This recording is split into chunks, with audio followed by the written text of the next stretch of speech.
ಬೆಂಗಳೂರಿನಲ್ಲಿ ಜೂನಿಯರ್ ಎನ್‌ಟಿಆರ್ ನೆಚ್ಚಿನ ನಟನನ್ನ ನೋಡೋದಕ್ಕೆ ಮುಗಿಬಿದ್ದ ಜನ. ಪೊಲೀಸರಿಂದ ಲಾಠಿ ಚಾರ್ಜ್.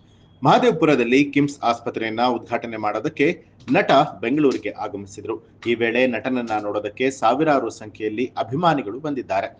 ಹೌದು, ಟಾಲಿವುಡ್ನ ಖ್ಯಾತ ನಟ ಜೂನಿಯರ್ ಎನ್‌ಟಿಆರ್ ಬೆಂಗಳೂರಿಗೆ ಭೇಟಿಯನ್ನ ನೀಡಿದ್ದು, ಈ ವೇಳೆ ನೆಚ್ಚಿನ ನಟನನ್ನ ನೋಡೋದಕ್ಕೆ ಅಭಿಮಾನಿಗಳು ಮುಗಿಬಿದ್ದಿರುವಂತಹ ಘಟನೆ ಭಾನುವಾರ ನಡೆದಿದೆ. ಮಹದೇವಪುರದಲ್ಲಿ ಕಿಮ್ಸ್ ಆಸ್ಪತ್ರೆಯಲ್ಲಿ ಉದ್ಘಾಟನೆ ಮಾಡೋದಕ್ಕೆ ನಟ ಬೆಂಗಳೂರಿಗೆ ಬಂದಿದ್ರು. ಈ ವೇಳೆ ನಟನನ್ನ ನೋಡೋದಕ್ಕೆ ಸಾವಿರಾರು ಸಂಖ್ಯೆಯಲ್ಲಿ ಅಭಿಮಾನಿಗಳು ಬಂದಿದ್ದಾರೆ.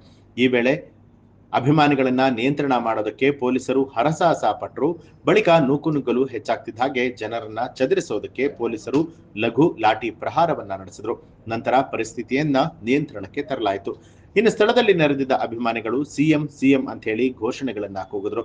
ಎನ್‌ಟಿಆರ್ ಅವರ ನಂದಮುರಿ ಕುಟುಂಬ ಚಿತ್ರತಂಡ ಮತ್ತು ರಾಜಕೀಯದಲ್ಲಿ ಸಕ್ರಿಯರು ಕೂಡ ಆಗಿರುವಂತದ್ದು. ಅಲ್ಲದೆ ನಂದಮುರಿ ಕುಟುಂಬದ ಪಕ್ಷವಾದಂತ ಟಿಡಿಪಿ ತೆಲುಗು ದೇಶಂ ಪಾರ್ಟಿ ತಾರಾ ಪ್ರಚಾರಕರು ಕೂಡ ಆಗಿದ್ರು. ಆದರೆ ಇದೀಗ ಎನ್‌ಟಿಆರ್ ರಾಜಕೀಯದಿಂದ ದೂರ ಸರಿದಿದ್ದು, ಅವರ ಅಭಿಮಾನಿಗಳು ಮಾತ್ರ ತಮ್ಮ ನೆಚ್ಚಿನ ನಟನನ್ನ ರಾಜಕೀಯಕ್ಕೆ ತರಬೇಕು ಅನ್ನುವಂತ ಆಸೆಯನ್ನ ಪದೇ ಪದೇ ವ್ಯಕ್ತಪಡಿಸ್ತಾನೆ ಇದ್ದಾರೆ. ಕನ್ನಡದಲ್ಲಿ ಜೂನಿಯರ್ ಎನ್‌ಟಿಆರ್ ಭಾಷಣ. ಆಸ್ಪತ್ರೆಯ ಉದ್ಘಾಟನಾ ಸಮಾರಂಭದಲ್ಲಿ ಕನ್ನಡದಲ್ಲೇ ಭಾಷಣ ಮಾಡಿ ಜೂನಿಯರ್ ಎನ್‌ಟಿಆರ್ ಕನ್ನಡದ ನೆಲದ ಬಗ್ಗೆ ಕೊಂಡಾಡಿದ್ರು. ಎಲ್ಲರಿಗೂ ನಮಸ್ಕಾರ. ಕರ್ನಾಟಕಕ್ಕೆ ಬರೋದು ನನಗೆ ಯಾವಾಗಲೂ ಕೂಡ ಖುಷಿ. ನಿಮಗೆ ಗೊತ್ತೇ ಇದೆ, ನನ್ನ ತಾಯಿ ಊರು ಕುಂದಾಪುರ.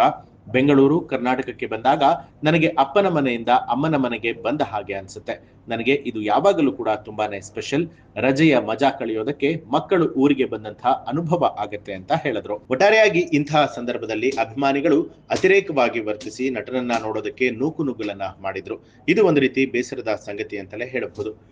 ಜೂನಿಯರ್ ಎನ್‌ಟಿಆರ್ ಬೆಂಗಳೂರಿಗೆ ಬಂದಂತದ್ದು ಅಭಿಮಾನಿಗಳ ನೂಕುನುಗ್ಗಲು ಹೆಚ್ಚಾಗಿದ್ದು. ಈ ಬಗ್ಗೆ ನಿಮ್ಮ ಅನಿಸಿಕೆ ಅಭಿಪ್ರಾಯವನ್ನ ಕಮೆಂಟ್ ಮಾಡಿ. ಹಾಗೆ ನೀವಿನ್ನು ಕೂಡ ನಮ್ಮ ಚಾನೆಲ್ ಅನ್ನ ಸಬ್ಸ್ಕ್ರೈಬ್ ಮಾಡಿಲ್ಲ ಅನ್ನುವಂಥದ್ದಾದ್ರೆ ಈಗಲೇ ಸಬ್ಸ್ಕ್ರೈಬ್ ಮಾಡಿ, ಬೆಲ್ ಐಕಾನ್ ಒತ್ತಿ.